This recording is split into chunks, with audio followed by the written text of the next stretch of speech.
ಎಲ್ರಿಗೂ ಯುಗಾದಿ ಹಬ್ಬದ ಶುಭಾಶಯಗಳು. ಹೋಳಿಗೆ ಯುಗಾದಿ ಹಬ್ಬದ ತುಂಬ ಸ್ಪೆಷಲ್ ಫುಡ್ ಅದು ನಮ್ಮ ಟ್ರೆಡಿಷನ್ ಕೂಡ ಹೌದು. ಬನ್ನಿ ನಮ್ಮ ಮನೇಲಿ ನಾನು ಹೋಳಿಗೆ ಹೇಗೆ ಮಾಡ್ತೀನಿ ಅಂತ ತಿಳಿಸ್ಕೊಡ್ತೀನಿ. ಫಸ್ಟು ಬೇಳೆನ ಚೆನ್ನಾಗಿ ನೀಟಾಗಿ ತೊಳ್ಕೊಂಡು ಅದನ್ನು ಬೇಯೋಕ್ಕೆ ಇಟ್ಬಿಟ್ಟು ಆವಾಗವಾಗ ಅದನ್ನು ತಿರ್ಸ್ಕೊಡ್ತಾ ಇರಬೇಕು, ಇಲ್ಲಾಂದರೆ ಬೇಳೆ ತಳ ಹಿಡಿಯುತ್ತೆ. ಅಷ್ಟರೊಳಗಡೆ ನಾವು ಕಣಕ ರೆಡಿ ಮಾಡ್ಕೊಳ್ಳೋಣ. ನಾನು ಅರ್ಧ ಕೆಜಿ ಮೈದಾ ಹಿಟ್ಟು ತೊಗೊಂಡಿದ್ದೀನಿ.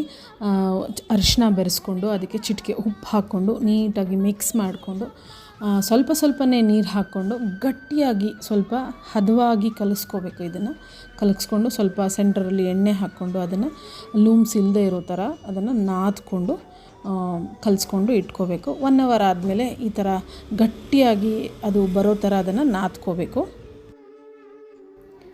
ನೋಡಿ, ಈ ಕಡೆ ಬೇಳೆನ ಬೇಯೋಕೆ ಇಟ್ಟಿದ್ವಲ್ಲ, ಬೇಳೆ ನೀಟಾಗಿ ಬೆಂದಿದೆ. ಅದನ್ನು ನಾವು ಶೋಧಿಸ್ಕೊಳ್ಳೋಣ. ಬೇಳೆಯಿಂದ ನೀರನ್ನ ಸಪ್ರೇಟಾಗಿ ಶೋಧಿಸ್ಕೊಂಡು ಆದಮೇಲೆ ಬೇಳೆಗೆ ಬೆಲ್ಲ ಬೆರೆಸ್ಬೇಕಲ್ಲ, ಅದಕ್ಕೆ ಬೆಲ್ಲನ ನೀಟಾಗಿ ಪುಡಿ ಮಾಡಿ ಎತ್ತಿಟ್ಕೊಂಡಿರಬೇಕು. ಆಮೇಲೆ ಬೇಳೆಗೆ ಬೆಲ್ಲನ ನೀಟಾಗಿ ಒಂದು ಪ್ಲೇಟಲ್ಲಿ ಹಾಕ್ಕೊಂಡು ಈ ಥರ ಮಿಕ್ಸ್ ಮಾಡ್ಕೋಬೇಕು. ಅದು ಸಿಹಿ ಎಲ್ಲನೂ ಬೇಳೆ ಜೊತೆಗೆ ಮಿಕ್ಸ್ ಆಗಬೇಕು. ಸ್ವಲ್ಪ ಏಲಕ್ಕಿ ಪೌಡ್ರನ್ನ ಸೇರಿಸೋಣ. ಏಲಕ್ಕಿ ಒಬ್ಬಟ್ಟಿಗೆ ತುಂಬ ಘಮ ಕೊಡುತ್ತೆ ಮತ್ತು ಟೇಸ್ಟಿಯಾಗೂ ಇರುತ್ತೆ. ಮತ್ತು ಅದೇ ರೀತಿ ಕಾಯಿ ತುರಿನ ಇದಕ್ಕೆ ಮಿಕ್ಸ್ ಮಾಡ್ಕೊಂಬಿಡೋಣ. ನಾನು ಮೊದಲೇ ತರಿ ಇರೋದ್ರಿಂದ ಕಾಯಿ ತುರಿನ ಮೊದಲೇ ಮಿಕ್ಸ್ ಮಾಡ್ಕೊಂಬಿಡ್ತೀನಿ. ಆಮೇಲೆ ನಿಧಾನಕ್ಕೆ ಒಂದೊಂದು ಸ್ಪೂನೇ ಮಿಕ್ಸಿಲಿ ಹಾಕ್ಕೊಂಡು ಬೇಳೆ ಇಲ್ಲದೆ ಇರೋ ಥರ ಅವಾಗ ಈ ಥರ ತಿರುಗಿಸ್ಕೊಂಡು ಚೆಕ್ ಮಾಡಿಕೊಂಡು ಅದನ್ನು ರುಬ್ಕೊಂಡು ಆದಮೇಲೆ ಈ ರೀತಿ ನಾವು ಕೈಯಲ್ಲಿ ಉಂಡೆ ಕಟ್ಟಿದ್ರೆ ಈ ಥರ ಗಟ್ಟಿಯಾಗಿ ಉಂಡೆ ಬಂದರೆ ಅದು ಒಬ್ಬಟ್ಟು ಪರ್ಫೆಕ್ಟಾಗಿ ಬರುತ್ತೆ ಅಂತ ಅರ್ಥ. ನೋಡಿ, ಈ ಥರ ಕೈಯಲ್ಲಿ ಸಣ್ಣ ಉಂಡೆಗಳನ್ನ ಮಾಡಿ ಎತ್ತಿಟ್ಕೊಂಬಿಟ್ರೆ ಒಬ್ಬಟ್ಟನ್ನ ಬೇಗನೂ ಮಾಡ್ಬೋದು. ನೋಡಿ, ಈ ಕಡೆ ಕಣಕ ಒಂದು ಸ್ವಲ್ಪ ಎಲ್ಲ ಫುಲ್ಲು ಸಾಫ್ಟ್ ಆಗಿಬಿಟ್ಟಿದೆ.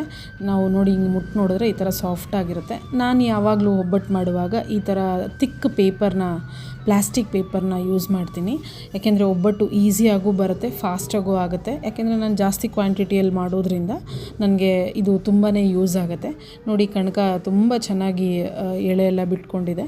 ಅದನ್ನು ಸ್ವಲ್ಪನೇ ತೊಗೊಂಡು ಅದನ್ನು ನಾದ್ಕೊಂಡು ಅದಕ್ಕೆ ಹೂರ್ಣನ ಫಿಲ್ ಮಾಡಿ ಅದನ್ನೆಲ್ಲ ಫಿಲ್ ಮಾಡಿಕೊಂಡು ಎಕ್ಸ್ಟ್ರಾ ಇರೋದನ್ನ ತೆಗೆದುಬಿಟ್ಟು ನೀಟಾಗಿ ಅದನ್ನ ಸೆಟ್ ಮಾಡಿಕೊಂಡು ಆಯಿಲ್ ಹಾಕಿ ಎಕ್ಸ್ಟ್ರಾ ಪೇಪರ್ನ ಮೇಲೆ ಹಾಕಿ ಈ ಥರ ರೌಂಡಾಗಿ ಎರಡೂ ಮಿಕ್ಸ್ ಆಗೋ ಥರ ಈ ಥರ ತಿರ್ಸ್ಕೊಂಡ್ರೆ ನೋಡಿ ಪರ್ಫೆಕ್ಟಾಗಿ ರೌಂಡು ಬರುತ್ತೆ.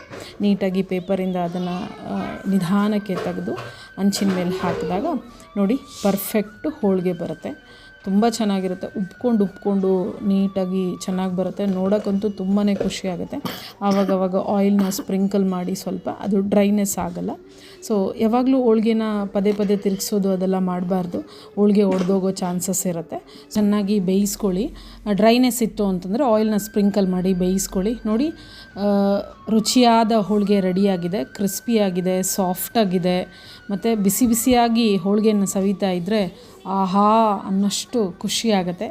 ನನ್ನ ಹೋಳಿಗೆ ನಿಮ್ಗೆ ಇಷ್ಟ ಆಯಿತು ಅಂತಂದರೆ ಪ್ಲೀಸ್ ಒಂದು ಲೈಕ್ ಕೊಟ್ಟು ನನ್ನ ಪೇಜ್ನ ಸಬ್ಸ್ಕ್ರೈಬ್ ಮಾಡಿ. Thank you so much.